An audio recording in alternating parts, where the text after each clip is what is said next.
What is up, everybody? Happy Tuesday. Happy July 13th. Very, very big day here as we are poised to announce the winners of the Phoenix Suns All Access VIP Suite for Game 5 of the NBA Finals. We'll get to that in just a little bit here. But who better to celebrate this massive giveaway, this massive opportunity than with a Phoenix Suns legend himself, Shawn Marion. Welcome to the stream. Excited to have you, man. How's it going? What's up, man? How you doing? I think your mic might be a little off. So hold on. Sure. If you go to settings. Hold on. Settings. I think if you hit the wheel settings and go to audio output. That's not the right one. Hold on. Give me a second. Hold on. As we get Shawn's audio figured out, just a minor little blip here, but we're gonna progress along. Once he's set up, we're gonna talk about the glory days with the 7 seconds or less Suns. We're gonna talk about chat. It's the 10-year anniversary of the Mavericks NBA championship. So very excited about that. Obviously, can't have a big giveaway announcement event without doing some giveaways with packs as well. Shawn, try speaking up again. Hello. You hear me? People can hear him? Okay, let me. Can you hear me? Can you hear me? I turned my mic on. My mic is on. I think it was. Yep, we can hear you great. That's on me, man. Oh. Look, so you got me looking and searching for something. I can't even find it. I'm trying to go on the settings, and I don't even see a volume on there. What's up? It's just me trying to put you on defense. No, that's my bad. I just got a new mic, so I know that. Come on, man. I know the chat can appreciate. I got a new mic, and it was set up as my audio output, not my input. So there we go. That explains the confusion. My bad, Shawn. Anyway, we're really excited to have you here. Grateful to have you here. Phoenix Suns legend. One of the best players of the last 20 years, for sure. And Shawn, I want to just kind of hear a little bit. When I say the name, the Phoenix Suns to you, what's the first thing that comes to mind? First memory? Draft 1999. Fresh out of UNLV. Got to stay fairly close by in Phoenix, not so super far down the road. No. Was Phoenix where you wanted to go out of college? You know what? I think it was destined for me to be a Phoenix Suns. You know, as I replayed all the things that broke down into me getting drafted and going there and doing my workouts and stuff. It was just destined for me to be a Phoenix Suns player. And obviously, you know, you got a very exciting stretch of Phoenix Suns basketball. You got to play a massive role in kind of creating one of the most iconic teams of a generation, one of the most fun teams in NBA history. And you were there kind of from the get-go, right? Like you had, I want to say, correct me if I'm wrong, you had 3 incarnations of all-star point guards, right? Because you had Jason Kidd, Stephon Marbury, and Steve Nash. Yes, and sir. What was it like kind of at a certain point there? I imagine it felt kind of surreal to have one of the best 5 point guards in the game at the time coming in on kind of like a revolving door basis. What was it like getting to play with those 3 guys, and how did that help shape your game as you kind of progressed through your career? You know what, Jacob? You have a I'm gonna break this down for you because that was a very interesting point. You know, for me to play with three awesome point guards. You know, I started with Jason Kidd and Mr. Triple Double himself. You know, and I think when I had to adjust my game to every player I played with. So J Kidd was one of the guys who, when I came in, it was like, because he was so fast, he was a one-man fast break at the time. He was like, look, if you can go too. And it just kind of elevated me to another level and had me on that verge of okay, I can do this thing, and I can do other things on the floor as well. And he never he was never one of those guys to limit guys' abilities on that floor on the offensive end to a certain degree. And I think he just elevated me to it gave me more and more confidence out there. And that's part of the biggest part of the game. A lot of people don't understand is confidence. Confidence goes a long way. You can have all the skill set in the world, but if you don't have any confidence, it's going to go out the door.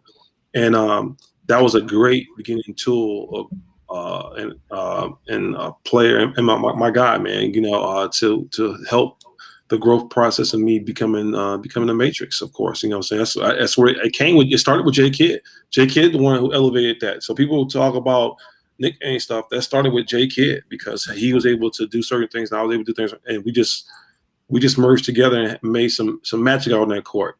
And then when he transitioned and left, I had one of the best one-on-one point guards and scoring guards come in the league, and that was Stephon Marbury. And he was a total opposite of J Kidd. But in a good retrospect, because at the time that's what we needed. And Steph is a hell of a scorer. And he actually, he came to the house maybe a few weeks ago in Dallas. He was doing some stuff, and he came through, had some barbecue. It was awesome. Good reminiscence some day, because he's overseas quite now coaching in China. Absolutely. He's doing some big things in China. I'm really happy for him and blessed for him. And then, but he elevated me. I made my first All-Star game. I was on the cusp of making one with J Kidd, but it just didn't happen because some other stuff going on. But I made my first All-Star with Steph. And he's nowhere near like J Kidd nor Steve Nash, and it was like more of just go out and get your own, and which was fine because I could at the time. That's what I was always working on, and trying to get better on both ends of the floor. And it's funny because Steph couldn't throw lobs, and that was interesting. He was like, man, he just never was great at throwing lobs, and that was one of the things he always used to say, I'm not great at throwing lobs. And he threw me one or two here and there, but it wasn't many. Most of them I was getting on my own. And then when Steph left, and Steve came in, and Steve, was the ultimate facilitator, because that's in Steve. The way our system was, we automatically went to go on the small ball when Steve came in. I was playing traditional 3 spot. I never played the 4 with Steph or J Kidd or anything. I didn't go to the 3. I didn't go to playing the power 4 and to Steve came in because we decided we wanted to try. Then Tony wanted to try something new. He wanted to go in, go small, and he wanted me to step up to the challenge and guard the big guys and stuff. And I was like, I wasn't a fully 100% on board when it happened, Jacob. I'm gonna be honest with you. Me being a small forward, having to guard, the power forwards and centers, which power forward was the most dominant position in the league at the time. Right. People don't really understand that. It was a challenge because I'm only 6'7", 230 pounds. Like those guys were 7 foot, 300 pounds. You know what I'm saying? So that doesn't even seem right. But they said we can win like this, and and I was like, okay, listen, if we can win, I'm going to do whatever we got to do to win. And I bought in, and everybody bought in. And that's when we took off, and people couldn't catch up with us, we hit everybody by storm. And that was the opening to what today's league is right now, everybody going small ball and trying to cross match, or better yet, go all smalls against a team probably with bigger lines, try to use the quickness and athleticism against that. A lot of times it ain't working if you ain't got the great pieces to go in who actually want to sacrifice and do those things. And it's really hard to do that. Yeah, absolutely, man. And you talk about kind of this happening seemingly overnight, but there was a steady progress, right? So you got drafted in 99. Mm-hmm. In 2002, 9th overall pick, Amari Stoudemire, fresh out of high school. I think he played at like 6 different high schools or something crazy because he was a bit of a nomad. What were your first thoughts, first time you ever stepped on the court at practice with Amari? Oh, he's a freak of nature. He was just dunking everything. I was like, okay, let's see where this goes and take off for the Rockets. I think, I was optimistic at the time because, it's been a while since you've seen a high school player come in and be very impactful. And at the time we was in the process of trying to win a championship and build for the future. So I'm very candid, and a lot of times, when you're in that position, certain positions in teams, organizations, though they do consult you when especially when it's going to be a piece that we can possibly take us over the hump or get us there where we want to be at. And with that being said, though, it was everything as you do, especially when you're dealing with any kind of draft pick, is going to be a gamble, regardless if they're in college or high school. And based off the talent level, skill set that we believed and saw, they saw something that they really truly loved in Amari, and he came in, fit right in with what we was doing, what we was moving at, and it worked out. Yeah, and you mentioned Steph Marbury, maybe not the best lob thrower. Steve Nash, certainly one of the best ever to do it. So you and Amari from day one there had a nice little bonus. Progressing along, you mentioned J. Kidd was the guy that really helped turn you into the Matrix. Obviously, you guys reconnected later in your careers with Dallas. It's the 10-year anniversary of the championship run. Now, when NBA historians think back on your career, I think it's a tale of two narratives, right? There's the Shawn Marion of the Suns, where he's fantasy god, one of the most dynamic players in the league. And then there's Shawn Marion, the role player on a championship team with the Mavs that I think, Dirk gets his flowers as well-deserved. But I don't think that team certainly couldn't have gone there without you. But we were talking a little bit before we hopped on here.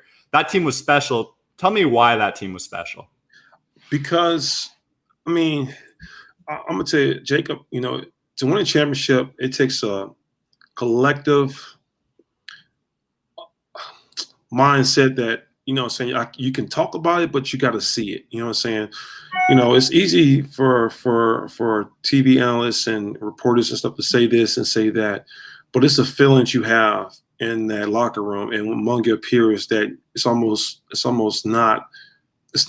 hard to talk about. I can't even put it into words or put it into content so people can grasp a certain degree. So we know, and we knew what we was capable of doing prior to that season starting with that group we had. My cousin looked at our roster in my living room preseason, before the season started, before camp and stuff started, looked at our roster right now. This is when we had did all this stuff.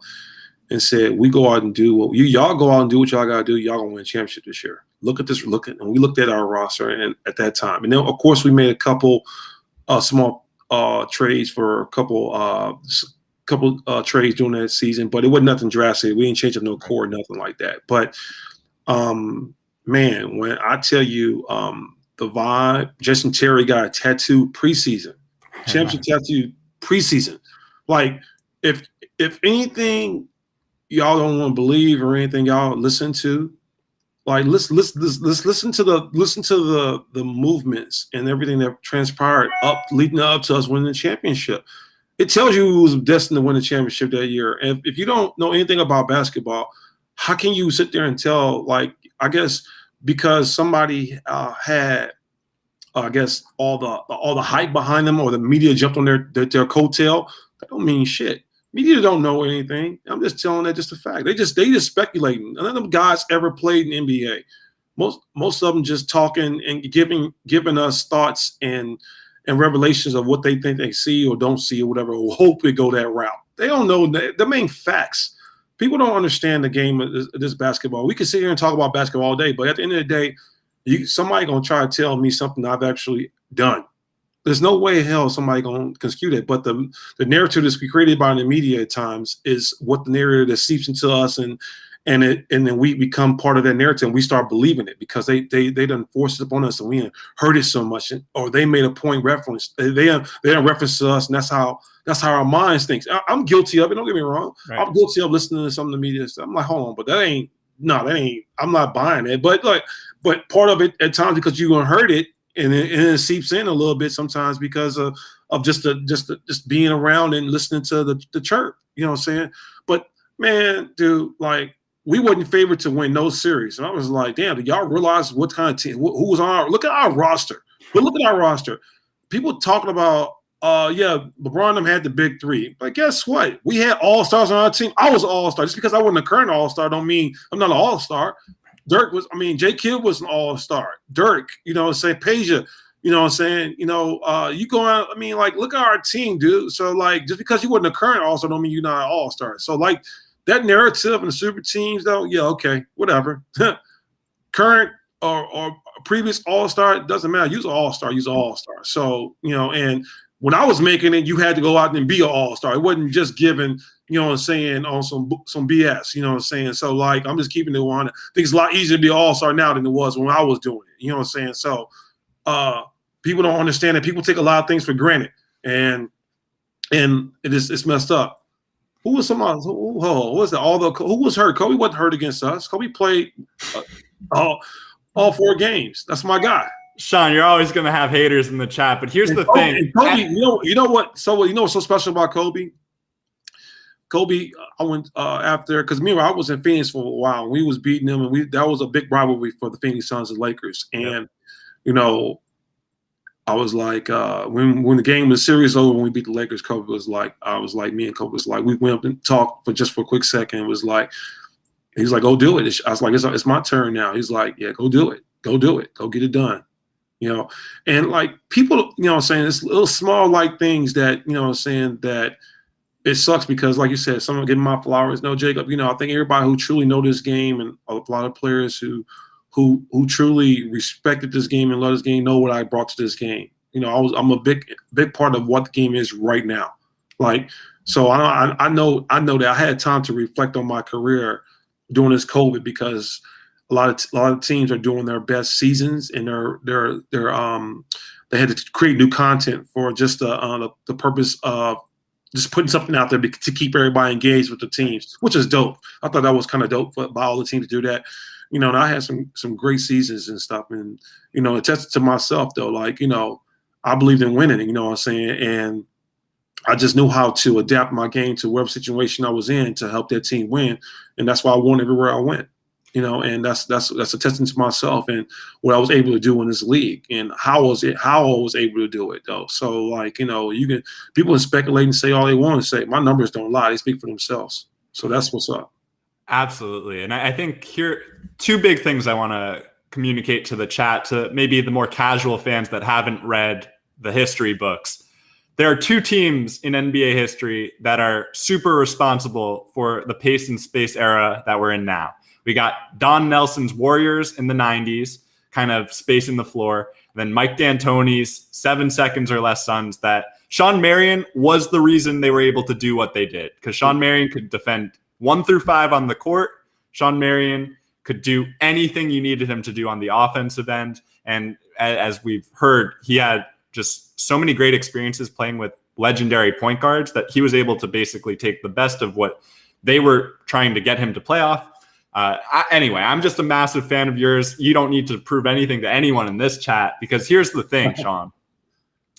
You were a 4-time All-Star in the Western Conference at a time where the Western Conference, as you said, the power forwards of your day, just a like we're talking Dirk, we're talking Tim Duncan, we're talking Kevin Garnett, and it doesn't stop there, right? Because then you got Elton Brand, Pau Gasol, just so many players that I think today's NBA would be superstars that may have just gotten a little overshadowed because we had 3 of the best 20 players ever going head to head every year as the best power forward in the league. Man, you have a valid point, Jacob. I think, I truly respect that. And, listen, like the things that people are able to do right now, like you said, can you just imagine what you just said though? I guarded 1 through 5, but not for no few minutes. See, ain't nobody guarding 1 through 5 now. Like I had to guard 1 through 5. Like, it's easy to guard somebody for a few possessions or even a quarter. I was guarding guys for the whole game. It wasn't a few minutes here and there. Like, and that's the people don't understand the things that I did. Me and my cousin and a couple of my friends, we did a scenario. We did a breakdown, and ain't nobody ever done what I did. Think about that, Jacob. From guarding from a point guard to a center the whole game, not for a switch, not for a couple possessions here and there, for the whole game. So ain't nobody ever came close to doing that, and that's the truth. And that's crazy, but like people don't really understand that context, because at the same time though, like I was doing it at a time, like I said, when the the best position in the league was power forward and center. Them was the big guys. Like, people don't really understand that context of what we're saying, though, dude. Like, the league at the time when I was doing it, dude. Like, look who the power forwards were. You said Marc Gasol. You said Pau Gasol. You said Elton Brand. Chris Webber. Hold on, Chris Webber. Hold on, Kevin Garnett, Tim Duncan, Rasheed Wallace. Yep. I mean, list is ridiculous, dude. It goes on, dude. Chris Bosh, a little later. But it goes on and on. Like, and people don't understand it, man. And like, for me not to make a defensive team or become an all defensive player, a defensive player of the year, it's crazy. And this is the crazy part. When I was talking to a guy who don't know shit about basketball, I was like, he was naming all these guys who got defensive players of the year. I was like, okay, so you telling me that if you don't have a defensive player accolade, you don't play defense. I was like, you full of shit. Like, think about that. Like, you know how many great defenders didn't get rewarded, you know what I'm saying, in this league? And vice versa, right? There are acknowledged. Like, dude, like, seriously. Like, just because the media, whoever didn't vote you in and give you an accolade that you weren't a great defender, get the hell out of here. Like, you know how much smoke that is? You know how narcissistic that is? And how everybody's got caught up. And like I said, it goes back to exactly what I said. This narrative that's created by the media is because you didn't get if you don't get an accolade behind it, you ain't do it. Like, really? Huh? Right. Last time I checked, I'm living pretty nice, so I know I was doing something out there right. Yeah, you get a last laugh there, Shawn. But also, and not to take away anything from any player, but there's the flip side of that as well, right? Where there's a little bit of this lifetime achievement award on getting all defensive team, where if you have that reputation, maybe your 9th DPOY or your all defensive first team might not be as legit as your first or second there. So there's a little bit of that where I think we saw it twice in the last 10 years where a player won Defensive Player of the Year award because the media voted them. And then the coaches voted a different guy at that same position for all defensive first team. It happened with, I believe, Joakim Noah and Marc Gasol. So you see that, like, I think coaches and players are the best ones to speak this truth. And I'm just a former blog boy myself. So I don't want to try to pontificate like I know anything. All I know is that Shawn Marion is a legend and deserves the utmost respect. And so I'm just moving along here. The last question I want to ask you, Shawn, because it's obviously a huge NBA Finals right now. And this is probably going to be legacy defining one way or the other, either for Chris Paul rewriting his narrative as a champion or Giannis in his pursuit of becoming an all-timer, getting his first ring. And remains to be seen who's going to pull this one out. But one thing I'd be curious to hear from you, because you mentioned the era where you played 1 through 5, that's a different era than today, right? Yes. Your switchability today would be even more extreme than it was then. So I'd love to hear, and I have a hunch based on what we've talked about so far, but how would your 06, 07 Suns team stack up against this current Suns team? We would stack up very well. I mean, if you look at the lineups, you know what I'm saying, the matchups, and you can go position by position, you'll see how it entails, you know what I'm saying? But it's sad to say this, but like, dude, we play defense though. Like, even though it got overshadowed by the offense now, and we play defense, you know what I'm saying? So, man, we was a hell of a team, dude. Like, and like some of the stuff that we was able to do on that floor was amazing. How fast we was able to score and just scoring runs though. Like, before you know it, we can go on a 20 to 0 run in 3 minutes, and y'all be like, where it came from. We was a special team, but I'm not taking nothing away from this team right now. This team right now, they got a special thing going right now. They was able to, get to the NBA Finals, and things happen, and the dice are rolling in their favor right now for them to get there. So right now, but they're, as crazy as it sounds, they're still going against. I think is Milwaukee missing one of their starters originally? Dante DiVincenzo has a little bit. One of their starters is out, so it's crazy because every team that the Suns have beat this season have been injured. But that's not their fault. Right. Right, and if you're gonna do that asterisk game, and don't need to tell you, man, your son's got deprived of a championship opportunity because of a suspension that will go on. Yeah. I knew you was gonna say that. See, the media created that narrative. We didn't. Like, I don't think we could have won a championship that year. You don't? Okay, nope. let's talk about it. Why is that? Because I just didn't feel it. The year before that, possibly yes. I felt that we lost. But in a year after, yes, when we lost to Dallas, yes. But y'all, the media created this narrative that about that series because they got lost the games. No, we lost that series because of coaching. Yeah, the adjustments, we didn't make the adjustments. You know, it was a whole bunch of things. We was up. I think that game 5 at home, we was up about 15 to 20 points at halftime. I can't remember exactly, but you know what's crazy? I had 20 points. I think I had 20 some points the first half. I got 2 shots the second half. Like, and you're telling me that we couldn't make adjustments on that? Like, you know, part of the problems that we don't understand about this game though, and see it is playoffs is about making adjustments, especially if you got teams that do anything. But we was a predictable team back then. If you really look at what we did and how we played in that run or in those years, only thing that Golden State did, they did the same exact thing we did, but they added movement with it. We didn't have any movement with ours. All we did was still in the perimeter and watch and do we basically 4 out, 1 in. Amari do a pick and roll, any kind of run the court, and everybody just space the floor and shoot threes. Right. And it was easy as hell to guard. Yeah, and we see that, right? Year after year, there is a difference between regular season success and what's going to get you far in the playoffs. Shawn, I think where I come from on that narrative is it was just a historically weak Eastern Conference contender on the other side. So if you were able to get through the Spurs, you had a chance against the Cavs. Obviously, the Spurs went on to sweep that series. So that's all where I was coming from on it. Yeah, but was that Western Conference Finals or semifinals? So who did that? Was that Western Conference Finals that year? I think so. Okay. But again, I think your point is fair, and I don't think that the suspensions themselves disqualified you guys from. No, I think we still could have won the games without the suspensions. That's the problem, though. So, like, you know, like I said before when I was talking, we were talking about that magical run in 11.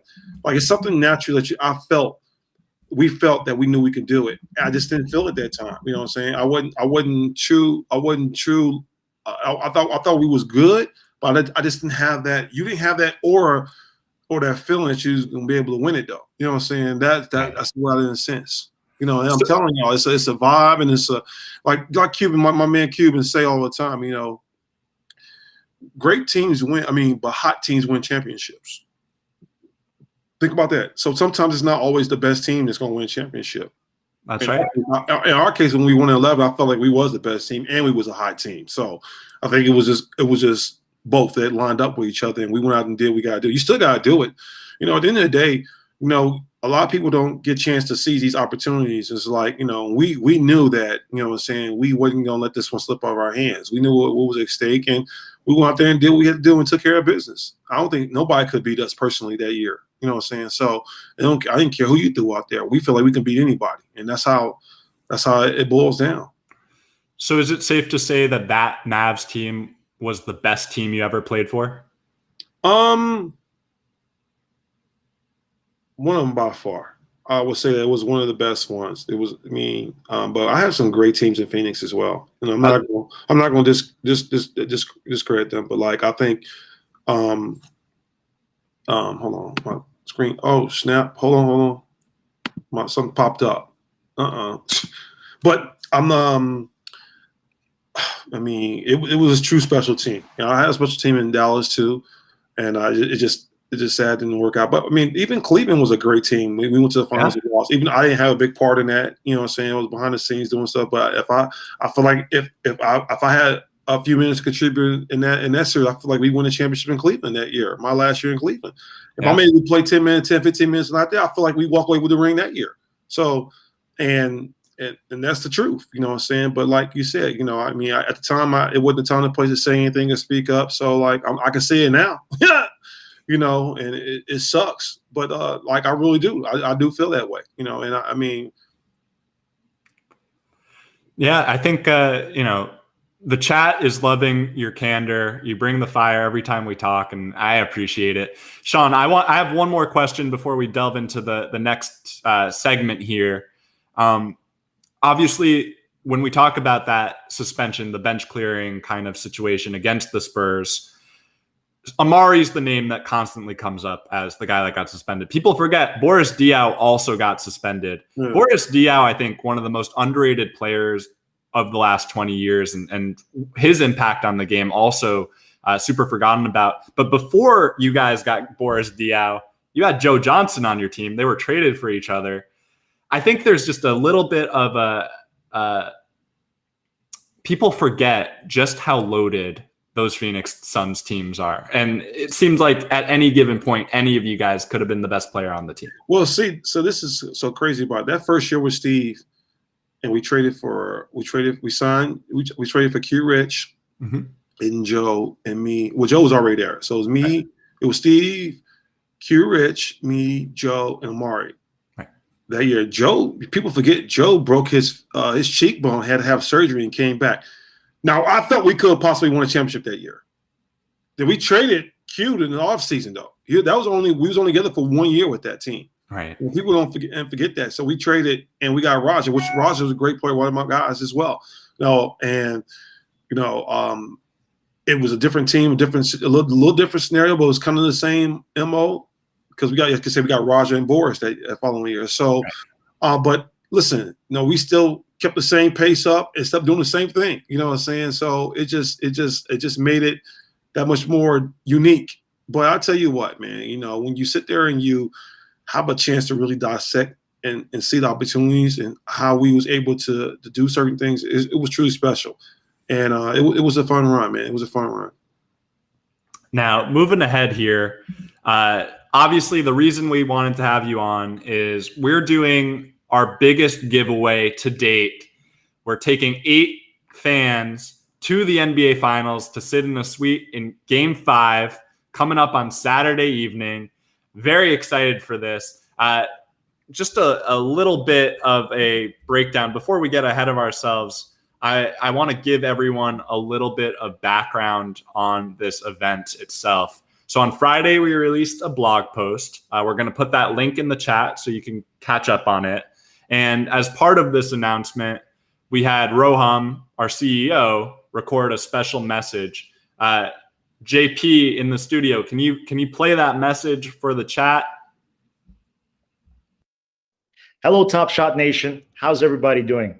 You've heard me say Top Shot is the future of fandom. You've heard me say Top Shot is a fan currency of the NBA.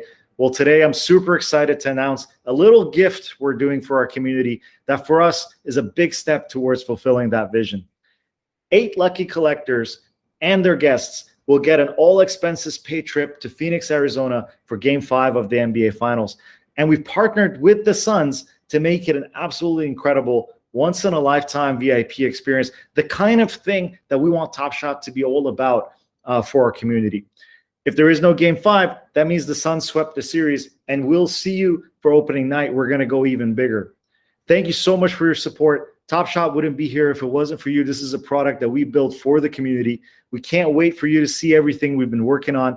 Go check out the blog. Best of luck with the contest, and see you in Phoenix. So that was awesome. Community got really hyped for that. A breakdown, a refresher for everyone in the chat.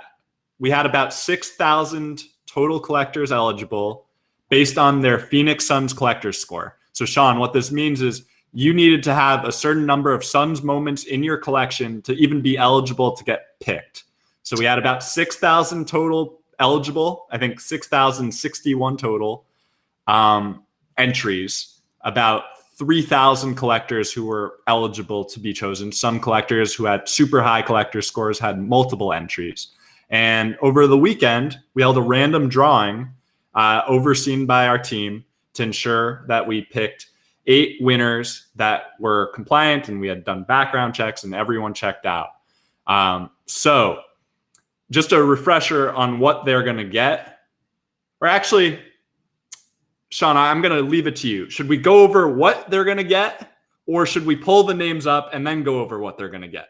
I think you should announce them first. I think the anticipation is already there, and everybody want to see who won right now. So stop beating around the bush and let them know. Let them know. You heard it. Shawn's the commander of this trip, so we're gonna pull up the list. The lucky winners that are going to Phoenix with us.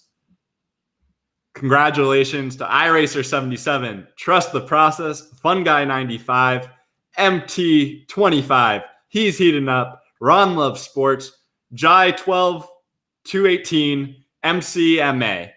Congratulations, y'all. You're going to Phoenix with us. And here's a recap. Here's what you're going to get as part of the giveaway. All expense paid for, trip out to Phoenix, accommodations. We're going to put you up in a hotel right by the arena. We're going to get you a private tour of the Phoenix Suns arena. At Game 5, you're going to have 2 tickets to the suite for the inaugural NBA Top Shot VIP suite. We're going to get you a private viewing of Sports Center. You're going to get a meet and greet with Tom Chambers and Rex Chapman, 2 Phoenix Suns legends.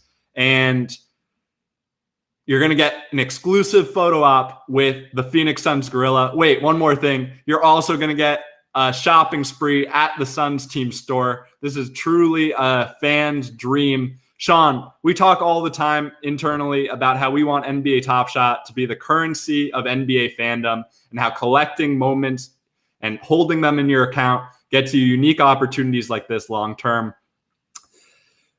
If you, obviously before you were an NBA player, you were an NBA fan, growing up collecting cards, if those cards somehow unlocked opportunities like this, I'm sure you would have been even more active as a collector.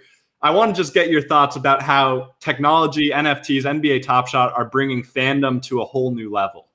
I mean, listen, you get a piece of history instantly, and it's, of course, it's, digital art. That's what NFTs are, you know what I'm saying? And I think it's cool. I think it's something.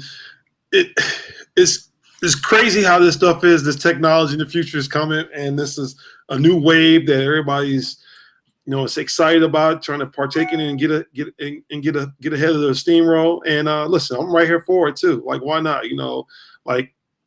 Some change is actually great. I'm not a fan of all change, but some change is definitely great. So that's the part of, and it's part of the future, man. And so we're seeing a start to something that truly is unique and is running. It's off and running right now, and everybody's loving it. And I'm having fun doing it. I'm waiting on my next pack, so I can. I was trying to order some packs now. I could see I wasn't eligible for some stuff. I'm like, well, hell, how I gotta get eligible then? That's a great segue, because tomorrow we're dropping rare conference finals packs, and then there were 3 queues to be eligible for. Shawn, you're already eligible for one of them, I know. You might be eligible for 2. Okay. As you work your collector score up, you're gonna have access to more priority queues. The priority queues are gonna have less collectors because it's harder to get access. And if there are less collectors and the same number of packs, it means your chances of snagging one of those packs goes up. So. I'll go ahead. I got a question for you though? So based off of your score and stuff, do you get scores by selling too when you sell your images, or no? No. So you're collecting moments, and for every moment you add to your collection, your score goes up. Every moment. So it's best for you to keep them there, not to sell them then. You don't want, okay. I ain't sold nothing yet anyway, so I'm not selling anything. So I'm just holding. So when you release one of my historic moments, probably me dunking on somebody or hitting a game winner, hey, you gotta make sure I get one of those. I want the first one. Are y'all gonna make any one of ones though, or any moments that's gonna be like really rare? Like some of them, I've seen some that are 100, I've seen some that are 500, but are y'all gonna make any moments that are gonna be like more rare, like one of 10, or even one of 1? You know what I'm saying? Why not? I mean, that makes it even that more iconic. You already know it, man. So we have legendary moments on the platform. Okay. We're not about to, but at some point in the not too distant future, Yeah. we're releasing ultimate moments, which are going to be 1 of 1s and 1 of 3s. That's what I'm talking about. So I better have my own 1-on-1s. So, yeah, I'm not playing those games with y'all. Y'all better. So, Shawn, as we're talking about your moments and great moments from your career, one moment that stands out, obviously, you're not best remembered as a Toronto Raptor, but you had this one dunk, I want to say, on Danny Granger, where you just skied up. I don't know if you remember this one, but yeah, I do. Green jerseys. I remember. Yeah, I had exactly. I remember. That's a hell of a moment. I mean, that'll be one I want to take too. So, like, I won't. If that's going to be a 1 of 5, I won't. 1 of 100 or whatever. I'll be able to get the first one. Shawn, what other moments from your career stand out as moments that we need to add to Top Shot at some point? Like I said, I mean, I had a hell of a run. I had a lot of games, man. I think you can go. You know what'd be a great one? Somebody sent me the numbers and the crazy stats in that series in 07. Was it 06, 07 against the 7 games we went against the Clippers, Lakers first for 7 games. 7-game series, and that's crazy because it was a 1 seed versus 8 seed, and we won 7 games, and we tried to play them, and we ended up going 7 games, but winning, and then we had to go against the Clippers the next round.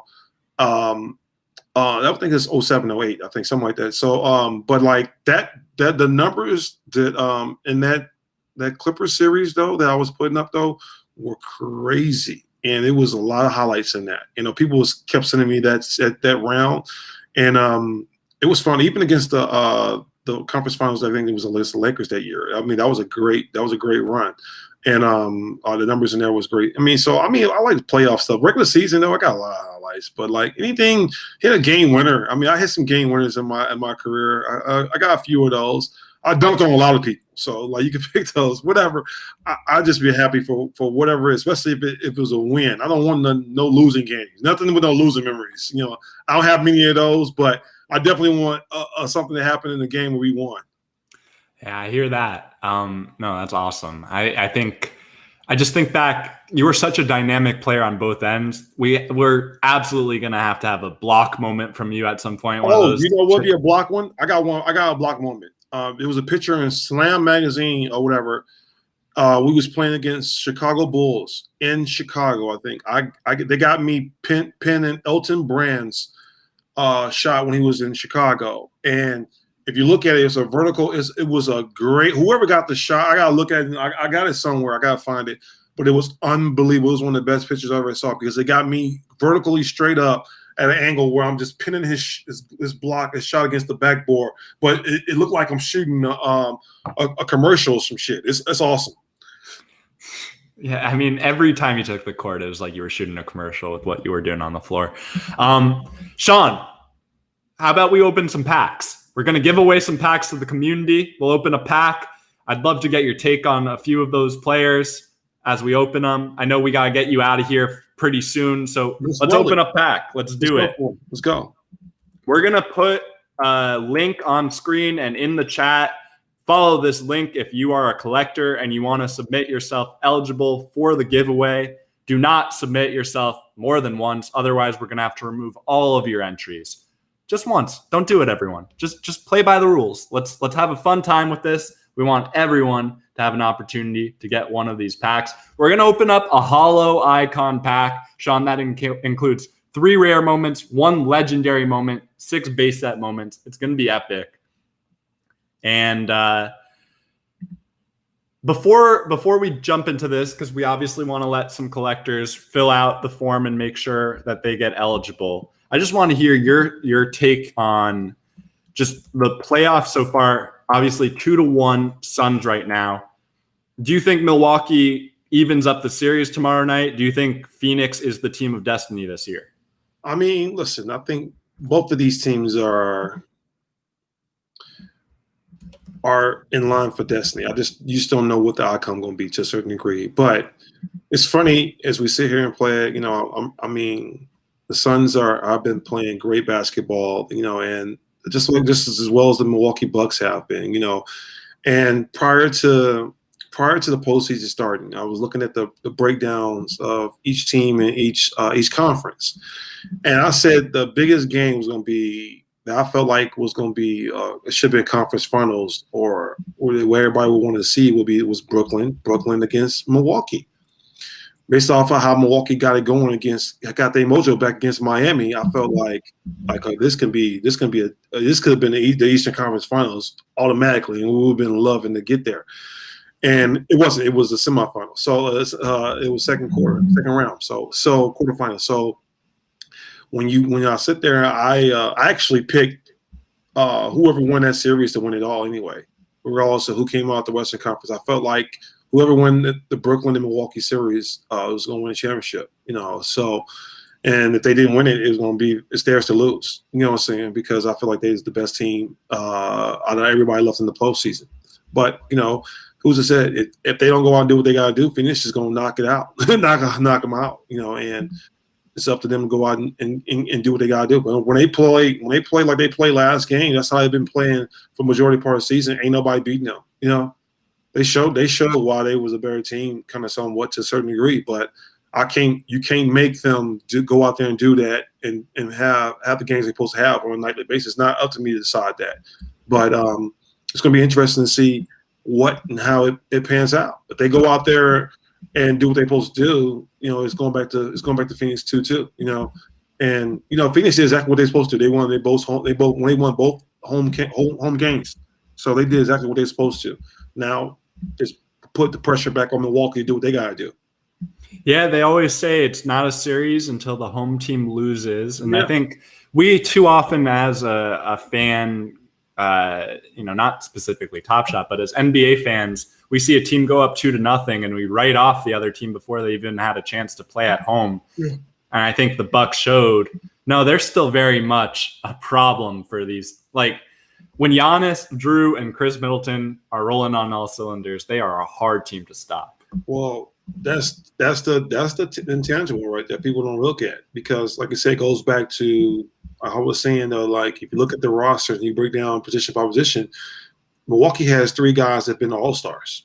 Say Milton is all-star. I mean, Giannis was all-star this year, but Milton was all-star last year. Should have been the one this year as well. Yep. And Drew Holiday was all-star early in his career, but he's been playing like an all-star, you know what I'm saying? And some of the bigger games they needed him to play. And realize he has some of the tough assignments because he has a guard, you know what I'm saying? Some of those really top scorers at the guard positions they've been playing against. But I mean, listen, they're unique and they're special. And I mean, Phoenix has 2 great stars, and Devin Booker and Chris Paul. And when you sit there and you're looking at what they've been able to do and how everybody just DeAndre Ayton has just been doing just a solid thing inside. But they also control how they give him the ball too, though. If you really break it down, they don't force feed him. They don't look for him in post ups really. They just throw it to him, roll into the basket for lobs, and he's very efficient at doing that. And that's a testament to what Chris Paul has been able to do, and the teammates have been able to do and look for him. And they make it really easy for him, and he's been able to finish it at a very high level. And that's how he's been doing his role inside and making the shots that count. You know what I'm saying? And they're not trying to force it. He don't do anything he can't do. And look, they got your role players typically. People, I'm going to tell you something on this. Role players typically can win you 1 game in a 7-game series. Mm-hmm. Now, other than that, they did their job. You know what I'm saying? Your starters now should be able to pull out 3 games if they are locked in and on Paul. Now, don't get me wrong, because you're only going to go as far as your bench take you. And Phoenix bench has been playing great. You know what I'm saying? From everybody coming in off the bench is helping them. Young guys they've been playing phenomenal for them, and they play a big part in that. Jay Crowder and Bridges and all these guys, they've been playing. Cameron Payne, all these guys, they've been playing big minutes and doing great things for them. So they gotta stay consistent with that. And it's been tough though. Like I mean, that's why it's been predicated. Everything's been on so much of CP's and Booker's shoulder the whole way. You look at on the other hand of Milwaukee, same thing, same scenario over there. But they have legitimately 3 guys out there who can get you 20 points a night, though. And let's not forget Brook Lopez, another former All-Star who he's bringing it. So he is just yes. So has he made an All-Star game? He did with Brooklyn back in the day. Look, so that tells you right there based off of that, because he can get you 20, 25 points. If he was getting the ball, like they don't use him like that, but when he's get the opportunity and chances to score, he can give you 20 points, 20 plus points. Easy. That's very rare. Like that's why I just like, you just got to respect it. You know what I'm saying? That's why when they go out and play their game, that's why you look at all those tangibles they do, like in the line and the numbers they got able to do on a consistent basis, because these guys done it. That's what makes it more of a unique opportunity. That's why I feel like it's theirs to lose. You know? Absolutely, man. Yeah. We got about 30 seconds before we're going to open up this pack, get it on the screen. One thing there on Brook Lopez, just to give him his flowers. He's the franchise all-time leading scorer for the Nets. Is he really? From all of New Jersey Nets history, all of Brooklyn Nets history, no one has scored more points for the franchise than Brook Lopez. And that guy hasn't been in Brooklyn in years, and he still has that record. I mean, listen, I still, like I said before, like, I think it's theirs to lose. If they, they could, when they go out and play their game and play basketball, like, I just think they're the best team right now that was left over in the postseason right now. It's not taking nothing away from nobody. I just, I'm giving kudos to everybody, but I just know that they are a better team if you really break it down. But it's not. It's still they still gotta go out and win. It's like, if not, Phoenix go take it from them. Yeah. That's right. No, Phoenix is the hottest team right now, it seems. Milwaukee has, on any given night, a guy between Giannis and Chris in particular, I think, could be the best player on the floor. But the Chris Paul Giannis matchup, it's going to be legacy defining. JP in the studio, are you ready for us to start opening up this pack? Crack it open. Let's do it. All right, so we're sharing the screen. Shawn, we're going to break down the players in this pack. I want to get your hot takes on some of these guys. We're going to start with the commons. We're going to figure out who those moments are going to. Then we're going to go over to the rares and the legendary to wrap us out. So starting top, left to right, and we're going to skip over the rares as we see them. Got a click to reveal. Got a Milwaukee Buck. Sam Merrill, talking about a bench guy on the Bucks. Sam Merrill from Utah State last year. This three-pointer, a super, super late serial number, right? Second to last serial number in the mint. And this one, a historic moment, record-setting. This was the 28th three-pointer that Milwaukee made in this game. 28 three-pointers made in a single game, NBA record. And this was Sam Merrill's debut game in the NBA, the 60th overall pick, Mr. Irrelevant in the draft. But I think Sam Merrill's going to have a really nice career. Just strong shooter, pretty big body. Reminds me a little bit of Bino Udrih. That's probably a name that Shawn remembers. Moving along here, we're gonna announce who that moment goes to in just a second. We got a Dwight Howard moment as the second. So this Sam Merrill moment is going to Koizu, Koizu. Congrats on your Sam Merrill. From a guy that went drafted 60th in the draft to a guy that went number 1 overall in 2000 floor. Dwight Howard, and this is off an alley-oop from Tyrese Maxey. He can still get up there, man.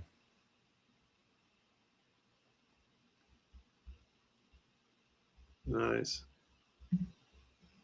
When you think about your career, obviously you never really went head-to-head with Dwight. I guess when Dwight was on the Lakers for that year, your Mavs and those Lakers had a little bit of a rivalry, but your prime and Dwight's prime never really fully intersected in terms of playoff matchups. No.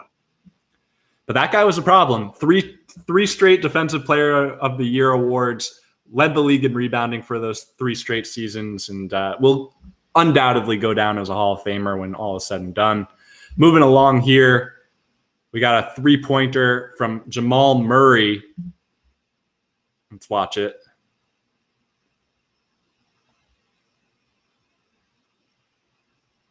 Jamal Murray, I would say, was the most devastating injury on the season because Denver was rolling, man. I think Denver with Jamal Murray is probably the champion this year. Obviously, notwithstanding what Brooklyn had, right? Because Brooklyn had their own injuries. But so you saying I don't know.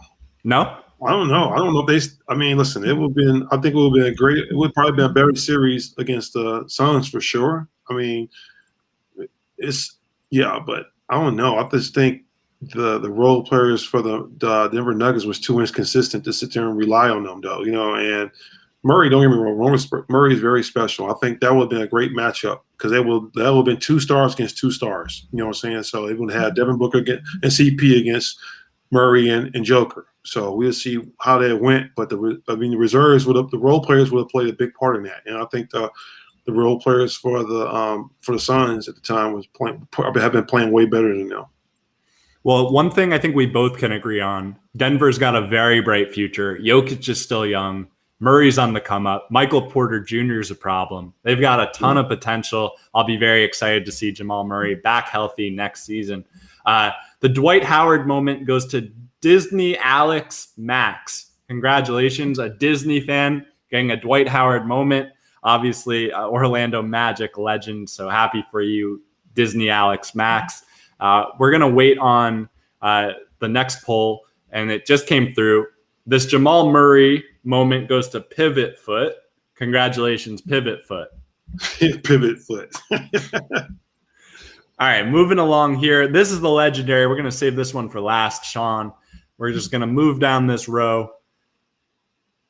We got OG Anunoby. Someone in the chat earlier was saying he's a guy that defends 1 through 5. That might be so, but it's a little bit different than in the era where you had to guard one night, maybe Shaq, one night Yao Ming, and then obviously all the power forwards that you have. No, but they're still missing the point. It's not the same, Jacob. It's like 1 through guarding 1 through 5. Yeah, I can guard 1 through 5. Anybody can guard 1 through 5 now. But I'm just talking about, are you doing it the whole game though? Right. Like you ain't guarding a point guard the whole game. These guys are not guarding. They're not cross meshing, not for the whole game. Right. Yeah. This OG moment goes to Poker God 18. Congratulations, Poker God 18. You got OG, one of the most impressive athletes in the NBA for sure. And yes, he just got paid last summer. He'll be a pivotal player in Toronto's hopes to have a quick rebuild. Moving along here, we've got a common dunk from Bam Adebayo, one of my favorite players in the league. And this one's a sick alley-oop. Whew. Sean, what do you think of these Miami Vice jerseys? You know what? It's funny you say that. So they're not bad. The color schemes are kind of unique because it's funny. We had the same color schemes for my team in New Zealand. So our color scheme was the same as the Miami's this year for my New Zealand Breakers. That's what makes it a little interesting. We didn't do them like that, but they was close. The color schemes were close. Our dominant color was gray, but we had pink and the royal blue in ours as well. Yeah, I loved what Miami did, breaking out the Vice color waves a few years back. These are their most adventurous to date because there's kind of that spectrum color scheme where it's both colors on the jersey. I liked it when it was all pink or all blue, but that's just my personal taste. This moment goes to Yogi93. Yogi93, congrats on your BAM. We're going to skip the legendary. We're going to skip the rare. We're going to close out with the commons. And we only got one common left, Sean. This is a dunk from Kem Birch, the Montrealite. Kem Birch started his college career at Pitt, and he's been a very just impressive athlete. Finished the year with the Toronto Raptors. This Kem Birch moment, of course, his Top Shot debut. Nice little alley-oop. That was nice. That was nice. That wasn't an alley-oop. That was off the tip dunk, off the rim. Right. Yeah. Yeah. He was up pretty high too. Kem Birch can get up, that's for sure. And this moment goes to Nelly Kush. Nelly Kush. Hope you're enjoying Hawaii with Don Nelson. Moving along here. All right, we're going to go left to right, down, and then we're going to close out with the legendary. We're going to get you out of here, Sean. We got a rare moment from the San Antonio Spurs. It's a layup from DeJounte Murray, one of the best young defenders in the entire NBA. And this is a circus shot at its finest. Whew. That's tough.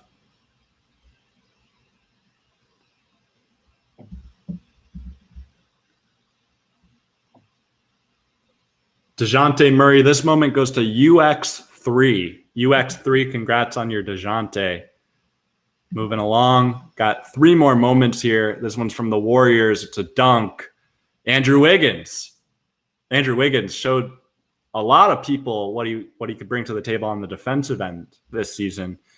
His stock, obviously when you're at age 14 anointed Maple Jordan, it's hard to live up to that hype. But Andrew Wiggins has carved out a really nice career as a two-way player. And I think it'll be interesting to see what the Warriors do this offseason. Obviously, yesterday, there was that rumor they're trying to make an offer for Damian Lillard. I read that as a fan, and I'm like, oh, okay, so the headline here is good team wants to add a superstar player. So who's trying to trade for Damian Lillard? There's a rumor that the Warriors are trying to make a competitive offer. If you asked me, I think that offer would require obviously 7 and 14, obviously James Wiseman, obviously, one of the Draymond, Andrew Wiggins, Klay Thompsons. And I still think even after all that, you need to toss in maybe another 4 first-rounders if you're going to try to make that happen. For Damian? Yeah. I mean, with him and the money got to be equal. He can't. That's just too much. That's too lopsided. Well, so Lillard's contract's about $40 million. If you get Wiseman, the 2 first-round picks, Andrew Wiggins, and Kevon Looney, I think you can add it up with salary. Okay, that way. But I mean, with having Damian Lillard, Klay Thompson, and I was saying just one of those guys between Draymond, Klay, and Wiggins. It's just one of those 3, I think. Yeah, but I don't. That's not a great mix. Nah, I don't see it either. But obviously, with Damian Lillard on the trade block, or rumored to be kind of exploring what those options could look like, I, as a Knicks fan, just kind of twiddle my fingers, hoping that a rumor mill strikes up that we could get ourselves into those conversations. Got 2 more moments here, Shawn. Let's see it. Toronto Raptors, low serial, 302. Kyle Lowry. Kyle Lowry, another guy that's going to, likely change teams this offseason.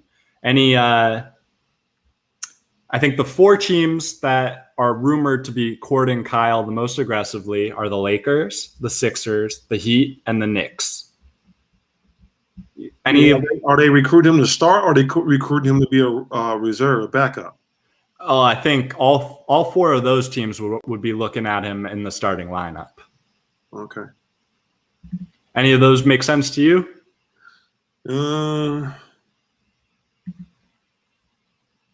You said Lakers, Miami. Who else? Lakers, Miami, Sixers. Obviously, he's a Philly kid, and the Knicks. Kyle. I think. I guess he decided on what he wanted. Is he a free agent this summer? He is, yeah. Well, I mean, it depends on his mindset or whatever. If I'm him, I'll probably, if he lives at home in Philly, I would probably look at taking that Philly deal, to go back home and play, maybe have an opportunity to play at home for his last couple of years. But other than that, I mean, why would he stay in Toronto? Yeah, I mean, Toronto has some existential questions to address, whether they want to go into a rebuild, whether they want to try to bring it back. We'll see. But here, let's see. We got the Andrew Wiggins winner is I'm a luck sack. I'm a luck sack. I'm a love sack. I'm a love sack. And we'll get the Kyle Lowry winner announced before we go into the legendary. Looks like the Kyle Lowry winner is ow, I bit my tongue. Ow, I bit my tongue. I hope you bit your tongue with surprise and excitement because you just got a rare Kyle Lowry moment going to your collection. All right. Shawn, this is what we've been waiting for, man. The legendary. Let's see it. Only. Ooh. It's Grizzlies. Kyle Anderson, serial number 7 of 99, slow-mo, in slow-mo with a nice reverse layup, carving up the Charlotte Hornets. Slow-mo. He's a guy that, can play a little bit of point forward, defends at a really high level. And while he's not the fastest guy on the court, he's just an extremely smart player, knows how to move his feet really well. So why is that a legend moment, though? So the Hollow Icon set, right, going into the season, what we did is this set, so the pack is pulled from the Hollow Icon set. And what we do is we choose 3 players from every team. And we choose the 3 guys that we think going into the season are the most collectible on that team. The Grizzlies this year, a slightly weird year because Jaren Jackson Jr. was out. Yeah. So Kyle Anderson made the cut as the 3rd most collectible Grizzly. What makes this moment legendary is there are only 99 of them in the world, and this is the first moment from Kyle Anderson to end up on Top Shot. So a sweet pass. I think at the beginning of the season, this moment was from January 1st. So we had to get some legendary moments from the beginning of the year. So we kind of have to, at times, make decisions quickly to make sure that we're going to have enough moments to make it into these packs. This Kyle Anderson moment, a legendary serial number 7, and it's going to Clee Gaines. Clee Gaines, congratulations on your Kyle Anderson. Not every day that you can just wake up and add a Hollow Icon moment to your collection.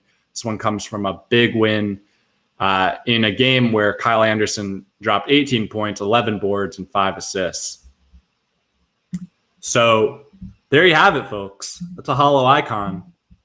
Congratulations to all the winners. Shawn, appreciate you, man, taking some time out of your day to join us. I know that the Phoenix Suns collectors that are going with us to the finals this weekend are extra hyped that they got to watch and learn with you on chat. So thanks for taking some time, man.